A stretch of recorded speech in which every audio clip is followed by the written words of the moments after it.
সহজ ম্যাচ কঠিন করে শ্রীলঙ্কাকে হারিয়ে মুখ খুললেন শান্ত।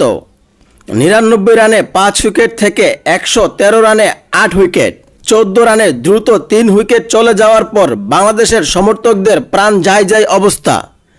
অন্যদিকে লঙ্কান সমর্থকরা জয়ের স্বপ্ন বিভোর, কিন্তু তখনও যে ২২ গজে বুকে চিতিয়ে দাঁড়িয়েছিলেন সাইলেন্ট কিলার খ্যাত মাহমুদুল্লাহ রিয়াদ। তাই তো দ্রুত উইকেট তুলে নিলেও কোথাও যেন লঙ্কান ক্রিকেটারদের উল্লাসের কমতি ছিল, কেননা তারা জানত মাঠে যে এখনও রয়েছে কলম্বো ট্র্যাজেডির নায়ক। শেষ পর্যন্ত লঙ্কানদের সেই সংখ্যাকে বাস্তব রূপ দিয়ে বাংলাদেশকে জয় এনে দিয়ে হাসিমুখে মাঠ ছেড়েছেন মাহমুদুল্লাহ রিয়াদ। এতে করে টি-20 বিশ্বকাপের নবম আসরে নিজেদের প্রথম ম্যাচে দুর্দান্ত জয় পেল বাংলাদেশ। অন্যদিকে টানা ২ ম্যাচের হারের স্বাদ পেয়েছে শ্রীলঙ্কা। লঙ্কানদের বিপক্ষে দুর্দান্ত জয়ে বাংলাদেশের সুপার 8-এ খেলার আশা টিকিয়ে রইল। দূরে জয় পাওয়ার পরিবর্তে দুঃখতে দুঃখতে জয় তুলে নেওয়ার পর বাংলাদেশের অধিনায়ক নাজমুল হোসেন শান্তও দাবি করেন ক্রিকেটাররা তাদের পরিকল্পনা বাস্তবায়ন করতে পেরেছে।